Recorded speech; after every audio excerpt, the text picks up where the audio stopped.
Elena Loli, soy médico radiólogo formada en Oncosalud, AUNA. Actualmente laboro allí, en Oncosalud, en la Clínica Delgado y en el Centro Nacional de Telemedicina. Estoy muy contenta de estar contribuyendo en su formación y gustosa de responder todas las preguntas que haya en el transcurso de la ponencia. Sí, el día de hoy voy a hablarles sobre el síndrome mediastinal, ¿sí? Bueno, cuando hablamos de un síndrome, nos referimos a un conjunto de síntomas y signos que convergen en una determinada estructura, en un determinado tiempo, que en conjunto van a orientarnos hacia el diagnóstico de determinadas patologías. Los síndromes no solamente pueden ser clínicos, sino también radiológicos, y entonces es el área en la que yo me voy a enfocar, ¿sí? Ok, muy bien. El contenido de hoy va a corresponder a generalidades, donde vamos a hablar un poco de métodos diagnósticos y de cómo abordamos la evaluación del mediastino. Luego, los métodos diagnósticos propiamente dichos. En esta oportunidad vamos a hablar específicamente de la radiografía de tórax y de la tomografía, no vamos a hablar de la resonancia magnética. En base a los métodos de estudio de imágenes, vamos a dividir las estructuras que corresponden al mediastino para poder estudiarlas por separado. Vamos a evaluar y observar las estructuras que conforman el mediastino, los signos radiológicos que vamos a encontrar, que generalmente son en radiografía de tórax, y finalmente las patologías puntuales que vamos a ver con mayor frecuencia, porque existe infinidad de patologías que podemos ver en el mediastino. Entonces, los objetivos son que evaluemos la región del mediastino mediante los estudios de imágenes, podamos al final de la ponencia identificar las estructuras mediastinales haciendo uso de la radiografía de tórax y la tomografía multidetector, y finalmente describir patologías frecuentes, pero como los teaching points de las patologías frecuentes del mediastino en base a la anatomía regional, como les mencionaba. Muy bien, entonces, ¿qué cosa es el mediastino? El mediastino es un espacio comprendido entre las dos pleuras parietales mediales, también denominadas pleuras mediastinales, que va a estar conformado, que se encuentra al centro del tórax y que va a estar conformado por una serie de órganos predominantemente vasculares, pero también ganglios, vía aérea superior, vía aérea media, bronquios principales, y está limitado anteriormente por el borde posterior del esternón, posteriormente por los límites de los cuerpos vertebrales y de las articulaciones costovertebrales, y laterales por los hilos pulmonares y la pleura mediastinal, como les mencionaba. Muy bien, los métodos de estudio que vamos a usar ahora para esta ponencia van a ser la radiografía y la tomografía multidetector. La radiografía de tórax es el estudio básico cuando quieren evaluar no solamente el campo pulmonar, sino también las estructuras mediastinales. En la radiografía de tórax, lo que nosotros vamos a diferenciar son las densidades que podemos ver, las diferentes escalas de grises que podemos ver en las mismas estructuras que vamos a evaluar. Lo usual, lo ideal, es que cuando tomemos o pidamos una radiografía de tórax, esta sea en frontal, póstero anterior, de ser posible, y lateral. Vamos a tratar de diferenciar dentro de las estructuras de superposición que hay en la radiografía las diferentes densidades, como es aire, agua, grasa, calcio y metal.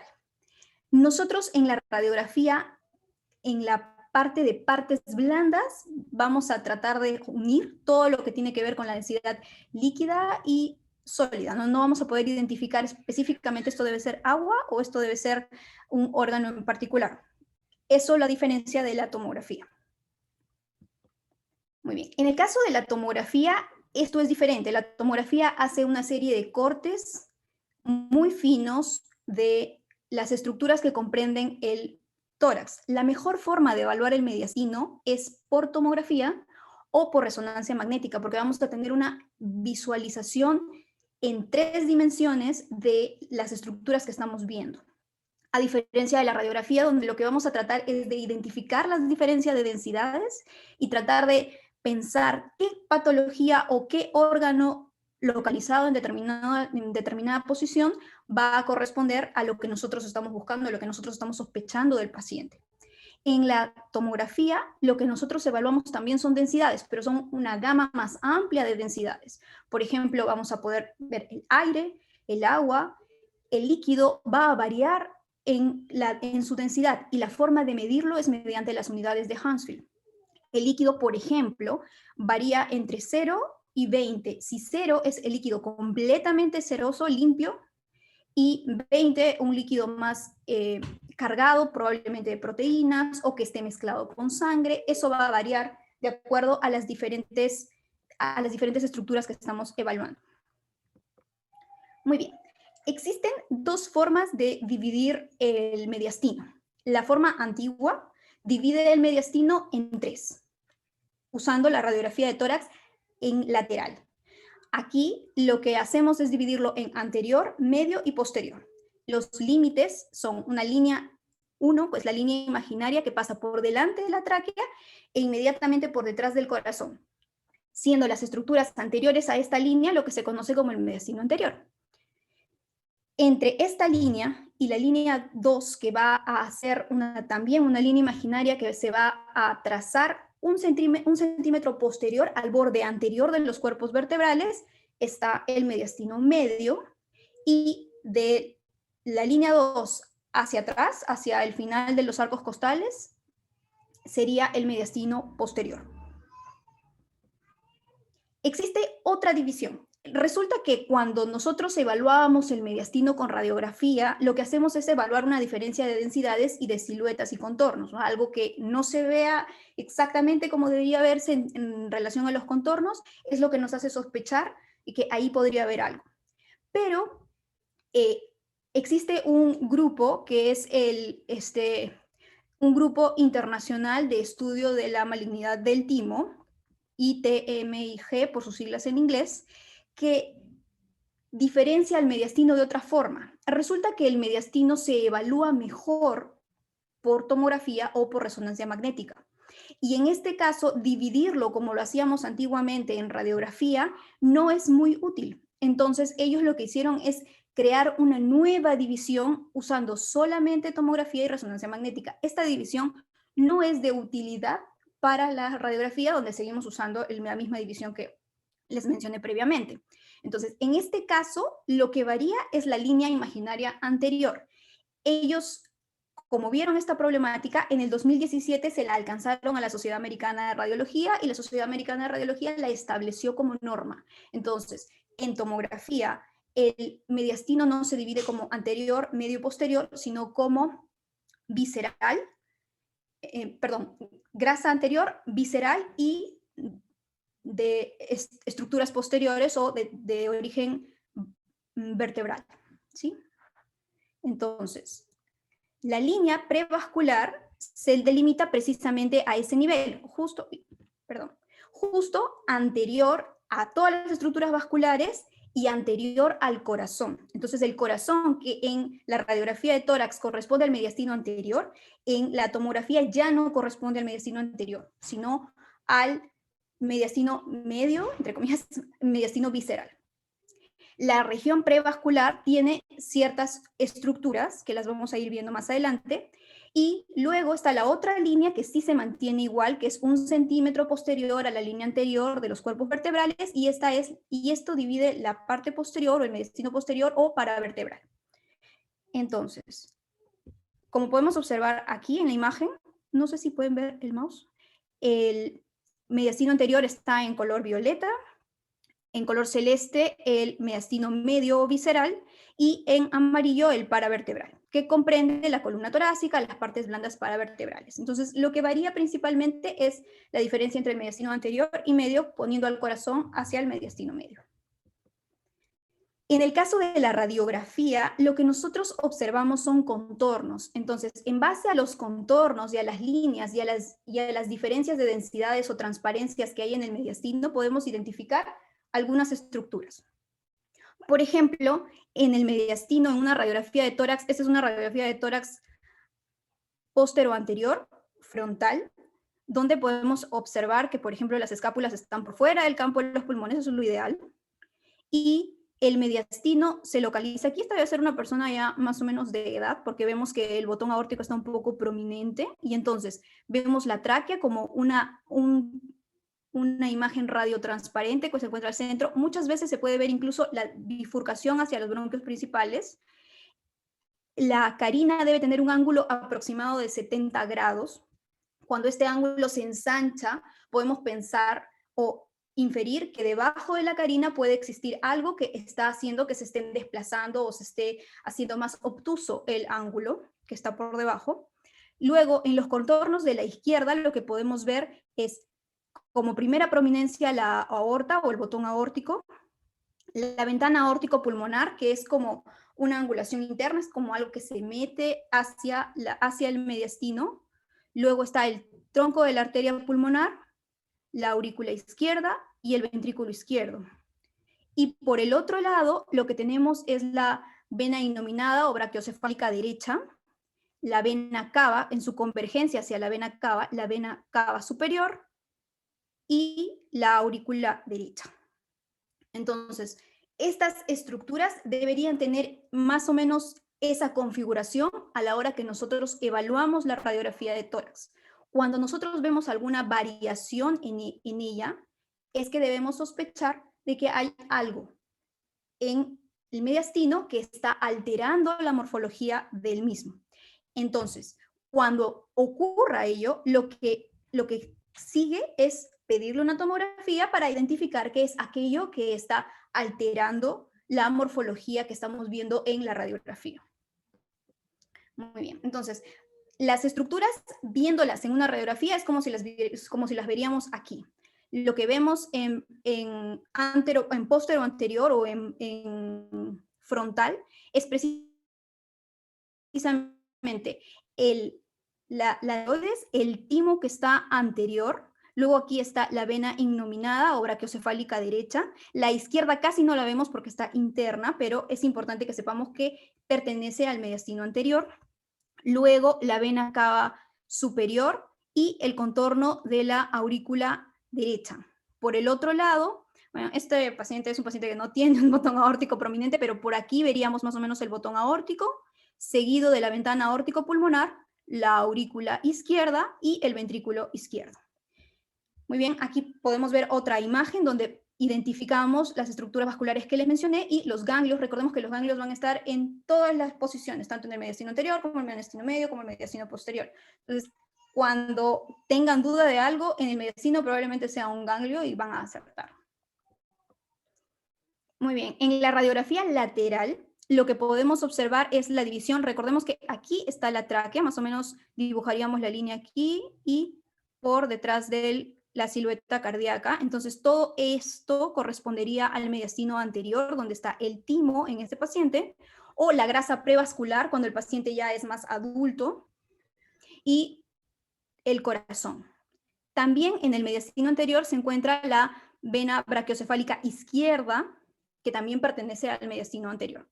Luego de ello está la línea imaginaria que lo divide, y entonces la tráquea corresponde al mediastino medio, también la aorta, la bifurcación de la aorta y la aorta torácica descendente también pertenece al mediastino medio. Sin embargo, el nacimiento de la aorta pertenece al mediastino anterior, según la clasificación de la radiografía, recordemos.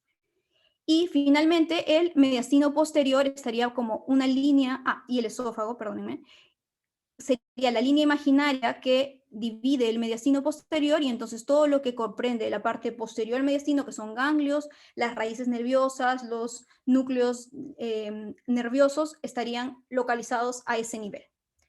Existe otra diferenciación del mediastino que comprende una división más, o sea, no son 3, sino 4, donde dicen que hay un mediastino superior y un mediastino inferior. Este mediastino superior se trazaba más o menos a nivel del manubrio del esternón hacia posterior. Se decía que el mediastino superior no comprende el mediastino anterior. Entonces, si nosotros encontrábamos una opacidad del mediastino superior, lo más probable es que correspondiera al mediastino medio o al mediastino posterior. Luego vamos a ver ese signo radiológico porque lo he separado de los otros para que podamos recordarlo bastante. Muy bien. Esta es otra forma de ver el mediastino. Acá lo estamos viendo de posterior a anterior, donde podemos ver que está la aorta descendente, el esófago en toda su extensión, que está en el mediastino medio, la tráquea anterior, la bifurcación, la carina, recordemos que el ángulo es de 70 grados, y luego las estructuras del mediastino anterior. Estas son las estructuras que comprenden el mediastino medio. Y los ganglios linfáticos, que en realidad se encuentran en todas partes. En todos los espacios mediastinales vamos a encontrar ganglios. Muy bien. Respecto a las estructuras del mediastino posterior, este es un corte de tomografía en coronal en ventana de partes blandas, que es la que usamos para ver el mediastino, donde podemos ver que estas líneas corresponden a las líneas posteriores que podemos observar cuando tomamos una radiografía de tórax y vemos los bordes que delimitan los pulmones del mediastino, trazan una línea que se llama línea paravertebral. Entonces, eso corresponde al mediastino posterior. Cuando esta línea se borra, podemos pensar que la patología corresponde al mediastino posterior.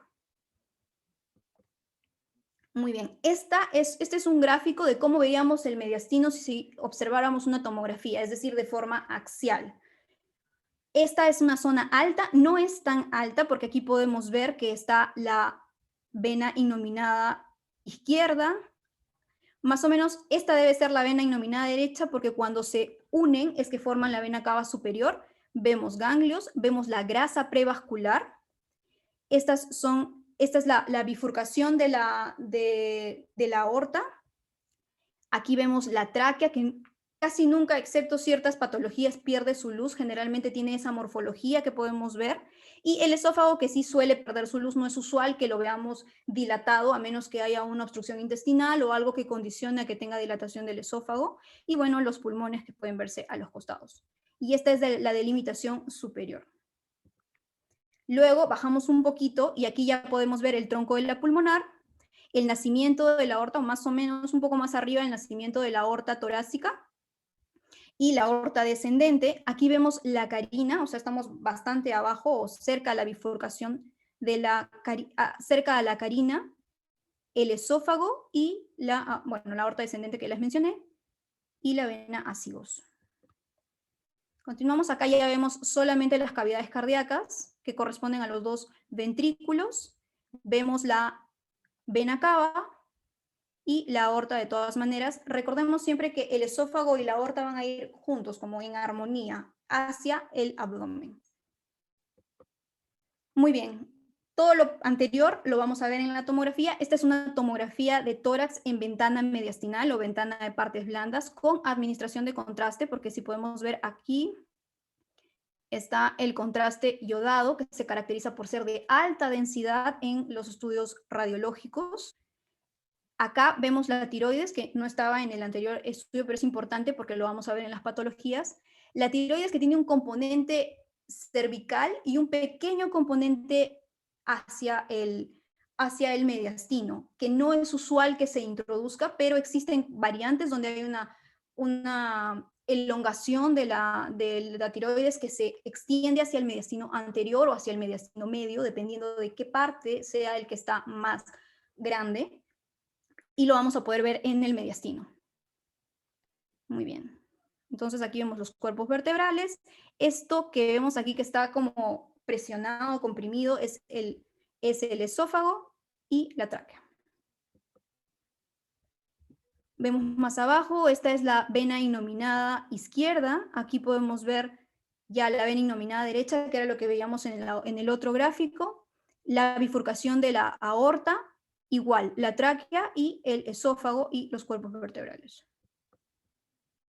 Del mismo modo, aquí ya vemos cerca al tronco de la pulmonar y su división hacia la izquierda.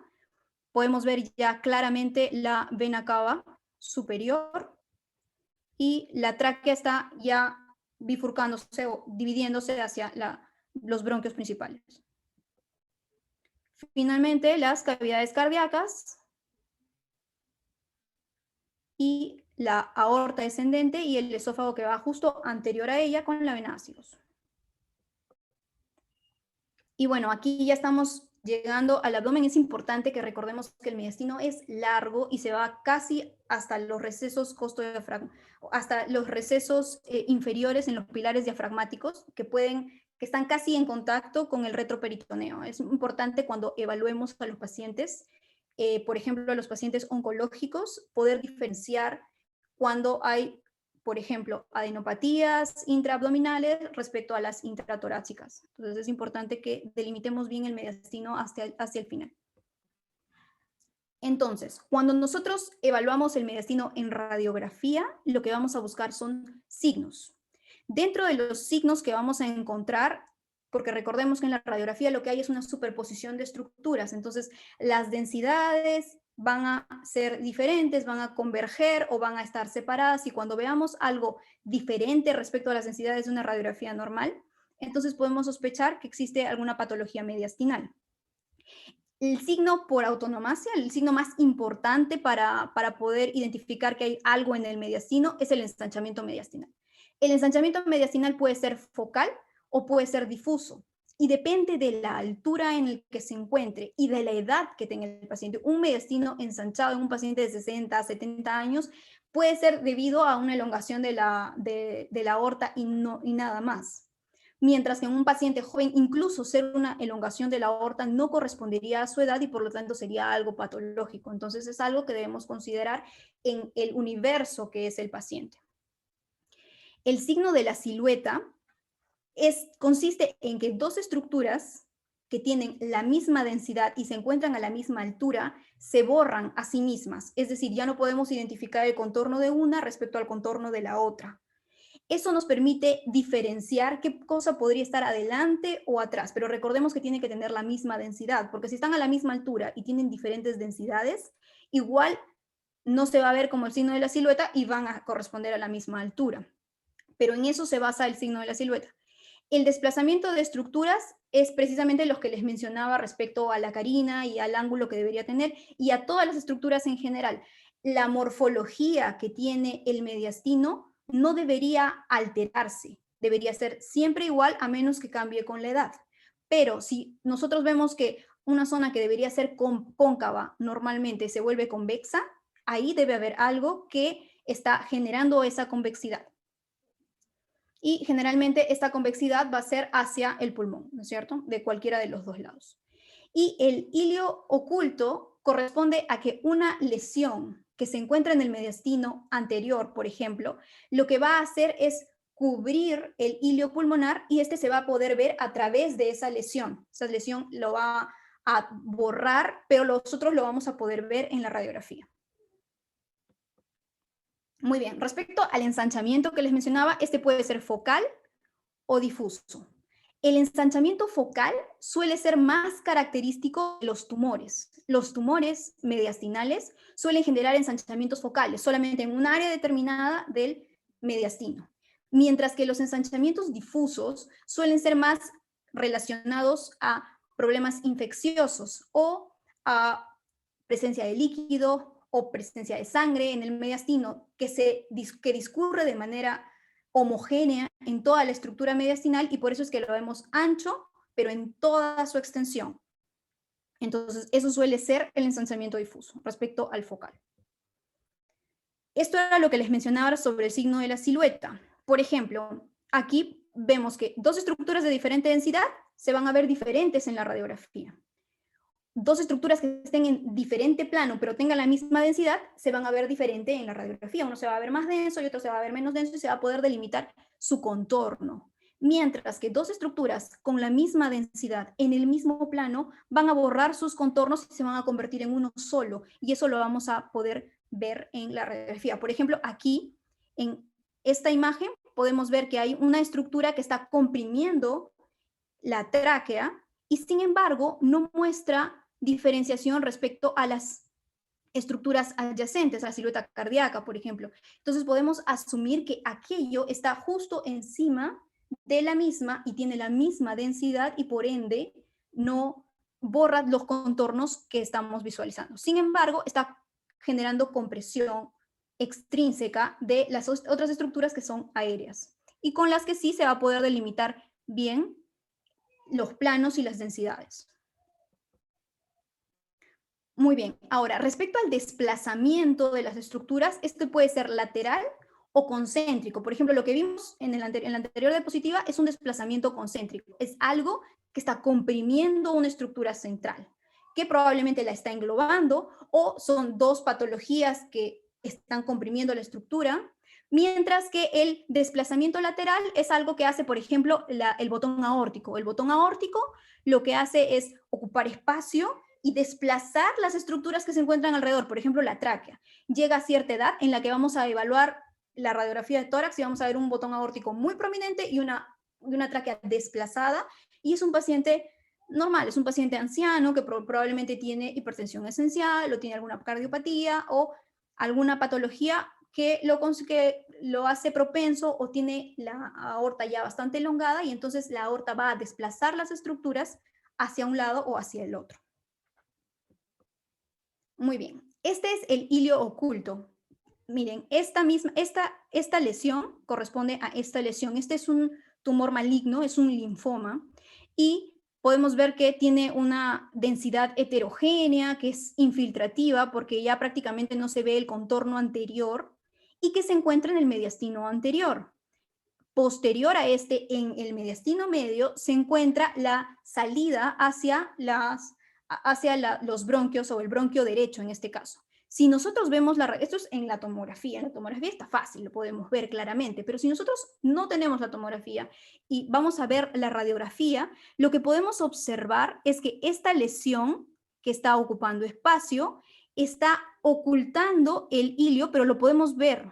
Si siguen la tráquea, aquí podemos ver la bifurcación con otra densidad. ¿Por qué? Porque lo que está haciendo es ocultarlo. Entonces, esto nos permite definir si esta lesión está ocultando el ilio, pero yo veo que no está alterado posterior a ella, entonces debe corresponder o al mediastino anterior o al mediastino posterior, porque si no, lo desplazaría y no lo ocultaría. Entonces, en eso se basa el signo del ilio oculto, que también es un signo de mediastino.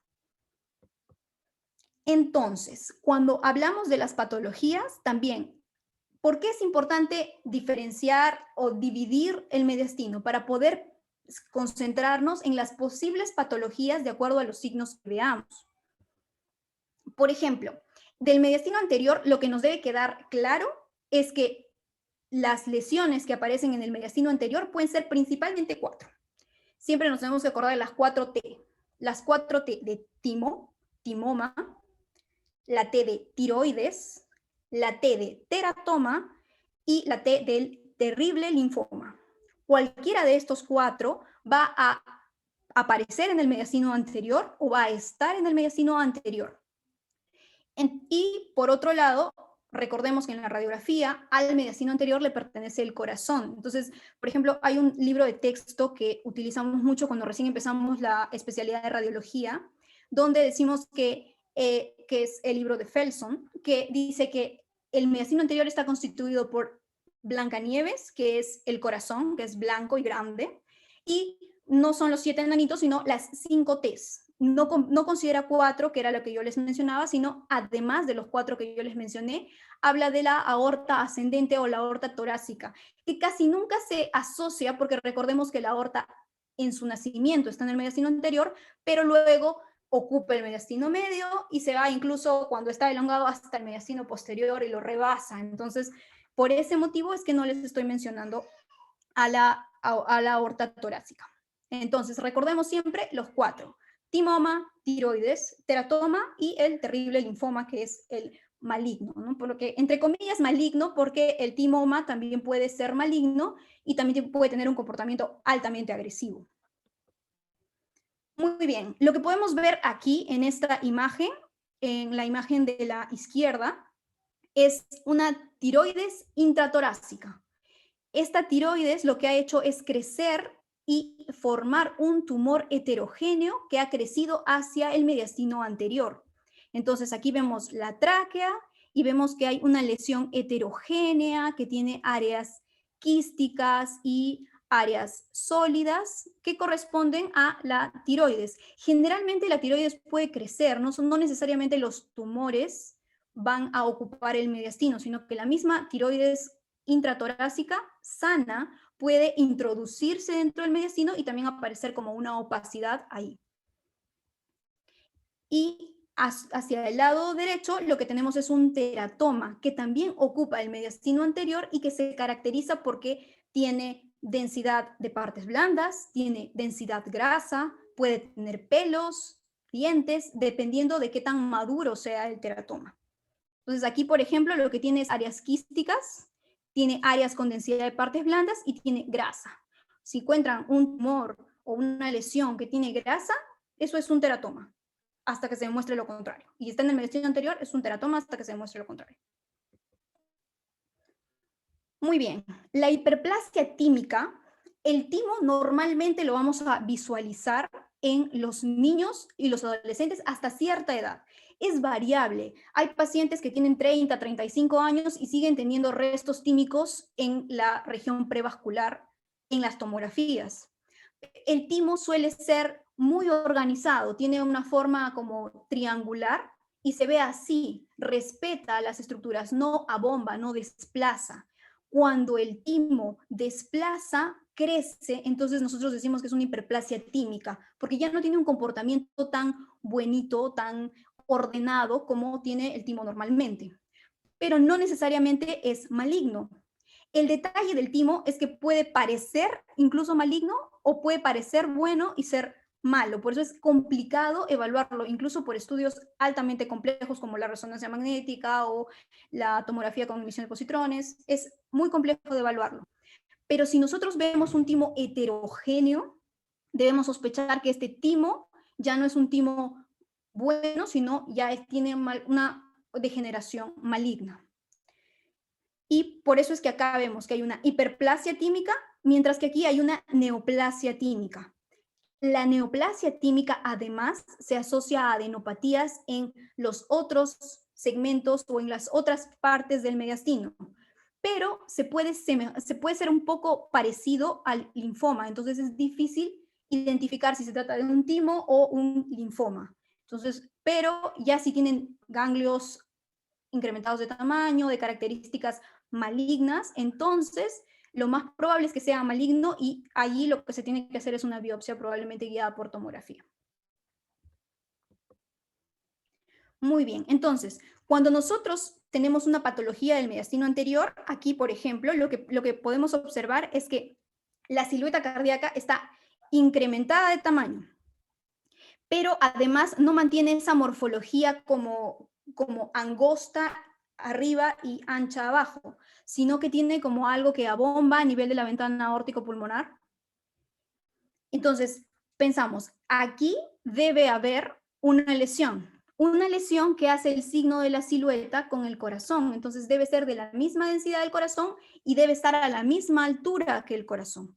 En este caso no podemos ver el signo del hilio oculto porque es una radiografía un poco de no tan buena calidad. Y luego evaluamos en la radiografía lateral y vemos que efectivamente la zona prevascular o la zona sobre el corazón o el mediastino anterior debería ser radiotransparente, porque incluso si es que aparecieran restos tímicos, este está mezclado con grasa y la grasa suele ser más transparente que las lesiones sólidas o con densidad de partes blandas.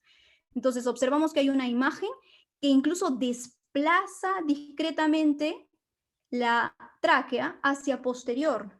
Entonces tenemos una lesión que hace una imagen que hace el signo de la silueta con el corazón, que está ocupando espacio, que hace convexidad hacia el pulmón o hacia el campo pulmonar, y que en la imagen lateral se ve que ocupa el mediastino anterior, desplazando discretamente la tráquea hacia posterior. Entonces, ¿qué pensamos? Ok, debe ser una lesión del mediastino anterior, y pensamos en las 4 Ts. Lo más probable es que si es que es grande y desplaza, y es bastante exagerada en tamaño, lo más probable es que sea algo malo. Es complicado ver un teratoma o diferenciar un teratoma, pero si por ahí vemos una calcificación gruesa, lo más probable es que se trate de un teratoma. Suele ser más heterogéneo, este es bastante homogéneo. Entonces, paso siguiente, pedirle una tomografía. Y en la tomografía aquí podemos observar que es una lesión heterogénea, que capta un poquito de contraste, que está casi englobando las estructuras anteriores y que corresponde a un linfoma. Entonces, esta es la última T, ¿no? El terrible linfoma. Muy bien. Cuando hablamos del mediastino medio, en el mediastino medio se encuentran estructuras diversas. Se encuentra, por un lado, la tráquea, el esófago, la grasa retrocardíaca, si es que nosotros solamente nos referimos a la, si nosotros solamente nos referimos a la radiografía, si nos referimos a la tomografía, está el corazón en el mediastino medio. Y las patologías que suelen afectar al mediastino medio, aunque tiene varias estructuras, lo usual cuando tenemos una patología en el mediastino medio es que sea un ganglio. Lo más probable es que lo que se altere allí sea o aparezca una adenopatía, sea infecciosa o sea maligna, es lo más probable. Es raro encontrar quistes, masas que no sean de origen linfático, son raras. También aparecen masas cardíacas, por ejemplo, pero no son lo más común. Y las lesiones esofágicas suelen venir, o sea, aparte de encontrar las características de opacificación del mediastino medio, suelen venir acompañadas de disfagia. Entonces, cuando ustedes se enfrenten a un paciente que tiene disfagia, piensen que una radiografía en lateral podría ser útil, pero sobre todo una evaluación con contraste varitado, para ver si es que hay alguna alteración en el trayecto del esófago. Entonces, aquí lo que podemos ver es que hay un borramiento a este nivel del mediastino medio, que hace el signo de la silueta con el corazón, que no hace, perdón, el signo de la silueta con el corazón. Pueden ver que acá hay como una convexidad en el borde inferior del mediastino, y cuando lo vemos en la radiografía lateral, vemos que acá hay una opacidad a ese nivel donde debería ser transparente en realidad. Entonces, lo que tenemos que hacer es pedir una tomografía, y en este caso es una paciente que tiene varices esofágicas. Entonces las varices han protruido hacia la luz del mediastino y se encuentran abombadas rodeando el esófago. Incluso impresiona que están algunas trombosadas aquí, rodeando el esófago y generando esa opacidad. Si pueden ver aquí, el esófago está grueso. Recuerden cómo se veía en la tomografía, el esófago se ve casi obliterado, que es bastante homogéneo, y en este caso se ve engrosado y con captación periférica, como en Rosario, es por las varices esofágicas, ¿no? Y acá está también dilatado. Otra cosa que podemos encontrar en el mediastino medio, que es relativamente frecuente y que depende de la vía aérea, son los quistes broncogénicos.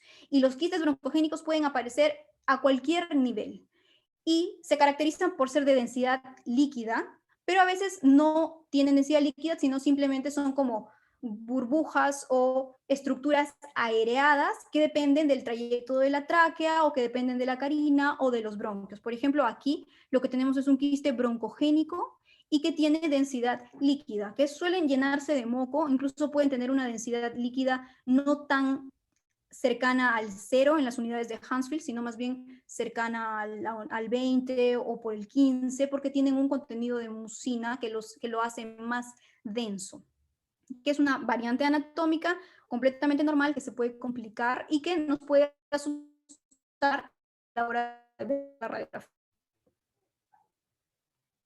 Muy bien. Aquí, por ejemplo, lo que vemos es que hay un ensanchamiento a nivel del mediastino que impresiona ser justo a nivel del nacimiento de la aorta y que la rodea, inclusive, que opacifica discretamente el mediastino anterior, pero sobre todo aquí el mediastino medio, y desplaza la tráquea hacia posterior. Y se trata de un linfoma. Los linfomas pueden afectar el mediastino anterior y el mediastino medio y el mediastino posterior. Entonces vamos a encontrar opacidades no solamente dependientes o que borran la grasa prevascular, sino que también pueden borrar la grasa retrocardíaca, pueden desplazar la tráquea o ampliar el ángulo subcarinal. Entonces es importante que lo tengamos en cuenta. Por ejemplo, aquí, donde vemos que tiene como formas convexas hacia los pulmones de ambos lados y que corresponde a un linfoma. Muy bien, aquí este es un caso también muy frecuente, que lo que vemos es una imagen que tiene un nivel hidroaéreo, que también en la radiografía póstero anterior, lo que vemos es que está justo a nivel del mediastino medio, o que está a nivel inferior del mediastino, que no hace signo de la silueta con el corazón, entonces lo más probable es que no esté a la misma altura que el corazón, y que en la radiografía lateral se ve claramente que se encuentra retrocardíaco, a nivel de la grasa retrocardíaca, con el nivel hidroaéreo y corresponde a una hernia hiatal. Otra cosa importante que vamos a ver en el mediastino medio y que nunca le debemos perder de vista es la aorta. Si bien es cierto, si vemos un paciente que es joven y tiene una aorta así, debemos inmediatamente hacerle una tomografía o inmediatamente pasar la evaluación porque un aneurisma que esté complicado. Pero incluso si vemos a un paciente adulto mayor, debemos tener cuidado, la aorta se elonga como una S, entonces se proyecta hacia la derecha, luego se proyecta hacia la izquierda, se ve bastante tortuosa. Mientras que cuando tenemos un aneurisma vemos que todo está bastante ensanchado, como es este caso, ¿no? Que vemos que la aorta está completamente ensanchada. Y aquí, por ejemplo, no hace el signo de la silueta con el corazón, pudiendo definir que no se encuentra a la misma altura ni tiene la misma densidad que la silueta cardíaca. Y corresponde a un aneurisma. Otro detalle importante que debemos considerar y que debemos ver siempre, lo vamos a usar en esta radiografía anterior, es que debemos delimitar el contorno de la tráquea. La tráquea a nivel de su contorno izquierdo es gruesa porque está cerca del botón aórtico y el botón aórtico puede variar, pero a la derecha debe ser una línea muy delgada que no debe engrosarse por nada. Entonces, si nosotros vemos que hay un engrosamiento de la línea, de la línea paratraqueal derecha, debemos pensar que algo debe haber en el mediastino, por eso es que está ensanchada. Y este es el caso. Por ejemplo, aquí lo que vemos es que hay una estructura que prácticamente oblitera la tráquea y que ensancha la línea paratraqueal derecha. Podemos observar aquí. Ya está. Y otro detalle importante que les quería mencionar, esto se trata de un tumor en realidad, y otro detalle importante que les quería mencionar ya para pasar al siguiente signo radiológico, que es más de la porción posterior, es que todo lo que se dice que todo lo que es del mediastino anterior, no, o del mediastino, sobre todo del mediastino anterior, no debe sobrepasar las clavículas. Entonces, cuando nosotros vemos o evaluamos el mediastino posterior, tenemos un signo adicional que lo quería separar, como les dije, que es el signo cérvico-torácico. ¿En qué se basa? Es que es una opacidad que está en el mediastino, pero que sobrepasa el nivel superior de la clavícula. Entonces, cuando nosotros vemos una opacidad que es más bien alta y que está central, entonces esta opacidad debe pertenecer o al mediastino medio o al mediastino posterior, sobre todo se considera en el mediastino posterior, porque el mediastino posterior es más alto que el mediastino anterior. Entonces, eso es importante y también tomar en cuenta que, por ejemplo, si esta opacidad se encuentra borrando las líneas paravertebrales en la radiografía de tórax o la línea paratraqueal en la radiografía de tórax, nos hace tener una idea de más o menos a qué altura debería estar. Recordemos que la tráquea está más anterior que las líneas paravertebrales. En este caso, esta es una lesión que se encontraba cerca más bien al mediastino medio, pero entre el mediastino medio y el mediastino posterior, y que sobrepasa la clavícula, y esto es un schwannoma, es un tumor neurogénico. Los tumores neurogénicos son característicos del mediastino posterior, son lo más frecuentes. Si encontramos una lesión en el mediastino posterior, debe ser un tumor de origen neurogénico o puede ser un ganglio también, porque recordemos que las adenopatías pueden estar en el anterior, en el medio o en el posterior, y que se caracterizan por superar la línea superior de la clavícula y borrar, acá si podemos ver la línea paratraqueal derecha está libre, mientras que la paravertebral se encuentra borrada. Cuando lo relacionamos con una tomografía, observamos que efectivamente esta lesión se encuentra por fuera de la foramina y que es altamente captadora de contraste. Es algo muy clásico de los schwannomas, de los tumores de origen neurogénico.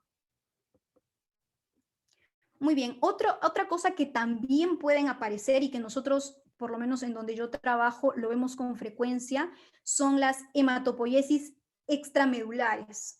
Cuando un paciente tiene un problema, una discrasia sanguínea y acude, una discrasia sanguínea sea por quimioterapia o por una misma enfermedad, como por ejemplo las leucemias, empiezan a hacer focos de formación de eritrocitos y de células formes de la sangre fuera de la médula, y estas también aparecen como nódulos retroperitoneales o en el mediastino posterior, y a esto se le llama hematopoiesis extramedular. Aquí está. La hematopoiesis extramedular se ve también como nódulos retro en el mediastino posterior y que se caracterizan por ser predominantemente heterogéneos porque dependen de las células sanguíneas que vayan a ser. Y la anterior que les quería mostrar, esta es un ensanchamiento difuso que casi no llama la atención.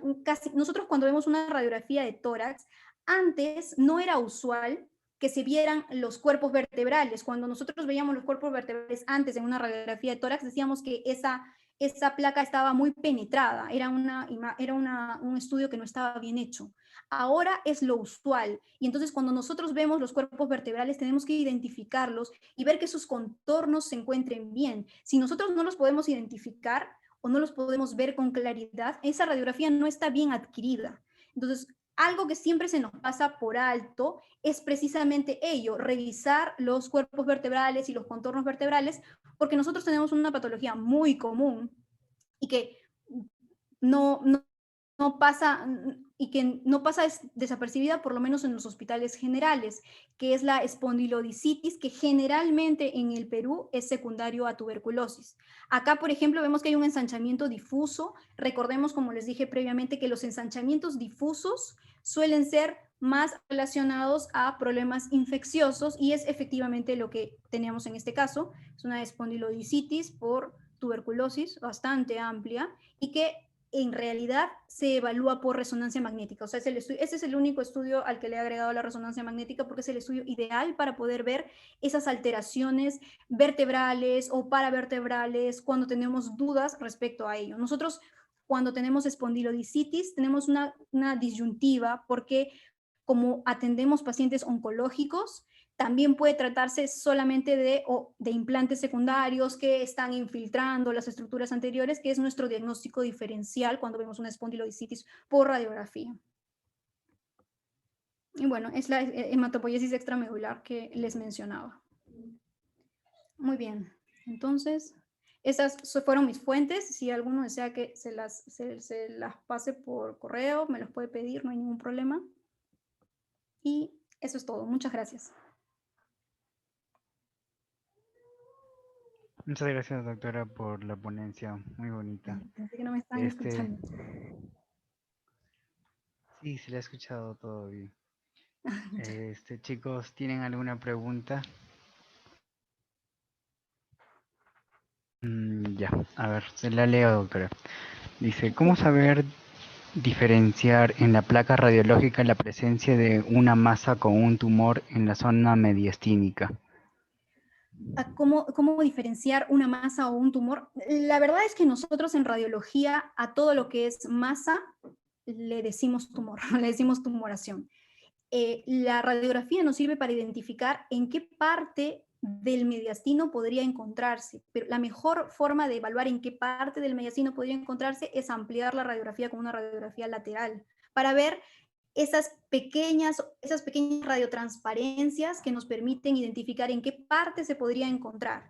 Pero si queremos saber si ello es un tumor o es un quiste o es algo benigno o solamente grasa, lo que debemos hacer siempre es ampliar con una tomografía, sin miedo, porque si contamos con el estudio debemos usarlo. Es la forma de evaluar el mediastino es por lo menos por tomografía. Muy bien. Dice, ¿cómo diferenciar la tiroides del timo en la tomografía? Bueno, el timo suele caracterizarse por ser de baja densidad. tiene una densidad bastante parecida a la grasa, inclusive, o puede ser con densidad con densidad de partes blandas, mientras que la tiroides tiene yodo, es parte de su metabolismo. Entonces, la tiroides es muy hiperdensa en la tomografía. Se puede ver claramente como, incluso en una tomografía sin contraste, como si tuviera contraste, porque es lo único que tiene yodo en toda la tomografía. Entonces, esa es la forma de diferenciar. La tiroides va a tener una alta densidad, que puede ser de 80, de 70, mientras que el timo va a tener una densidad más bien baja. El problema es si es que, por ejemplo, en la tiroides hubiera un tumor, porque los tumores tiroideos no suelen ser de yodo, no suelen ser funcionales, a menos que sea un bocio. Entonces, ahí podría ser un poco el problema. Yo creo que la forma ideal es seguirla. Cuando nosotros tenemos una tomografía, se siguen los órganos, los buscamos y los recorremos. Entonces, siguen la tiroides. Y si aquella imagen que están viendo tiene comunicación con la tiroides, debe ser de origen tiroideo. Mientras que el timo va a estar completamente separado. Bien, doctora. A ver, otra pregunta. Dice, ¿hay una medida específica para saber si la masa se volvió un tumor? No. Bueno, existen medidas para los ganglios, por ejemplo, en los que nosotros medimos el eje corto que no debe ser superior de 8 milímetros. Cuando nosotros tenemos un ganglio cuyo eje corto supera los 8 milímetros, sospechamos de que se trate de un ganglio infiltrado por una enfermedad. Otra cosa que nos hace diferenciar, por ejemplo, una adenopatía es que los ganglios tienen forma de riñón, tienen una forma arriñonada y con centro graso, y se ven claramente como un riñón, alargados, arriñonados y con hilo graso. Cuando pierden esa morfología y se vuelven unas cositas redondas, bien definidas, y con un eje corto amplio, entonces decimos, este debe ser una adenopatía probablemente maligna, porque lo que es infeccioso suele no perder su morfología, pueden crecer, pero no pierden su morfología. Otra cosa que podemos usar para diferenciar es, por ejemplo, una adenopatía que tiene una calcificación, probablemente es benigna, y si está grande es secundaria tal vez a alguna infección, una silicosis, una sarcoidosis, que no es común en nuestro medio, pero que hay algunos casos, sobre todo en la selva, o si no, o una tuberculosis, que es lo más común. Ok, doctora, la siguiente pregunta menciona, siempre que damos nivel hidroaéreo en rayos X, ¿es hernia hiatal? Siempre debemos sospechar. Cuando tenemos un nivel hidroaéreo y parece una bolita y que está naciendo de abajo, sí debemos pensar que es una hernia hiatal. Pero otra cosa que hace nivel hidroaéreo es, por ejemplo, un esófago que se haya comprimido, una calasia, por ejemplo, que tenga un esófago dilatado hacia arriba, y cuando toman líquido, ahí se forma un nivel y es solamente el esófago. Pero lo que vamos a ver es así como se ve la tráquea como una columna de aire, el esófago se ve como otra columna de aire con un nivel hidroaéreo. Entonces eso nos permitiría diferenciar entre el esófago y una hernia hiatal. Pero si lo que vemos es solamente la presencia de nivel hidroaéreo con delimitación, lo más probable es que se trate de una hernia hiatal si es que está en el mediastino, porque si está dirigida hacia un pulmón, puede ser, si existiera una hernia de Bodalek, por ejemplo, ¿no? Y lo que ha subido no es el estómago, sino el colon, que suele ser el que sube en las hernias posteriores. Muchas gracias. Dice, ¿qué signos radiológicos diferencian una masa que sea dependiente del parénquima pulmonar o del mediastino? Bueno, lo que nosotros decimos por regla general, que si el mayor tamaño se encuentra en el pulmón, debe ser del pulmón. Pero un signo muy característico de lo que es extrapulmonar a lo que es intrapulmonar es que lo que es extrapulmonar suele ser convexo. Nosotros le decimos el signo de la mujer embarazada, porque lo ven literal, como una pancita de mujer embarazada dirigida hacia el el pulmón, porque el mediastino, porque la pleura lo limita. Y eso no solamente piénsenlo en el mediastino, sino en la pleura en general. Por ejemplo, si ven una lesión que es así, convexa, como la pancita de una mujer embarazada, que esté de afuera hacia adentro, debe ser extrapulmonar y debe ser probablemente retropleural, porque la pleura limita el crecimiento de las lesiones y las define.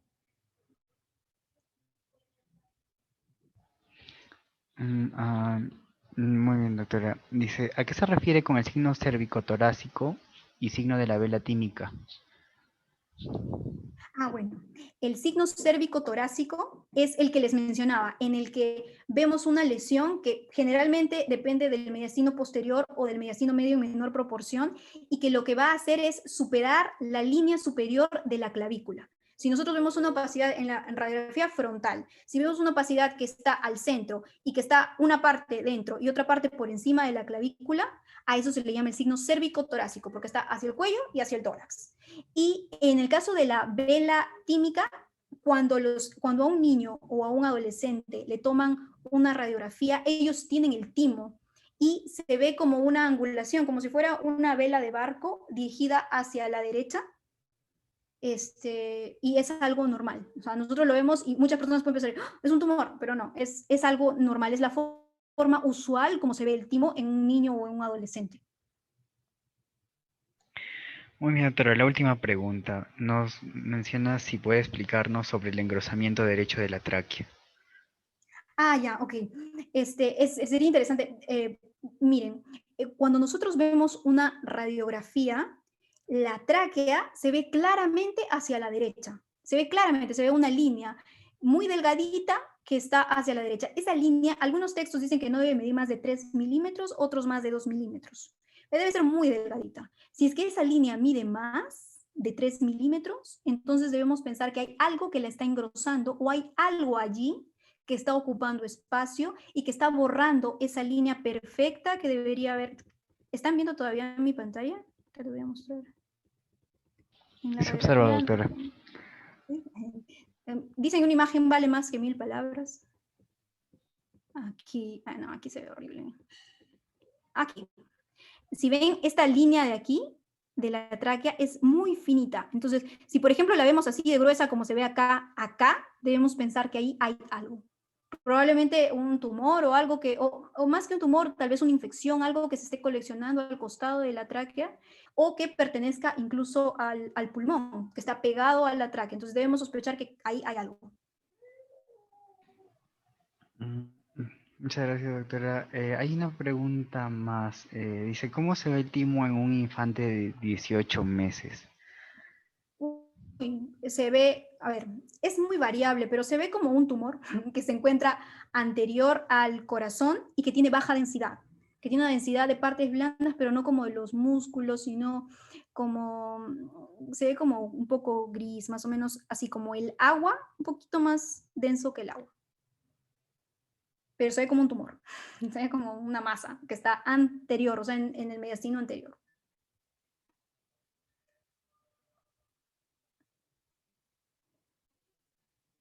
Bueno, doctora, muchas gracias por su participación. Le mostramos el certificado de reconocimiento por la ponencia del día de hoy.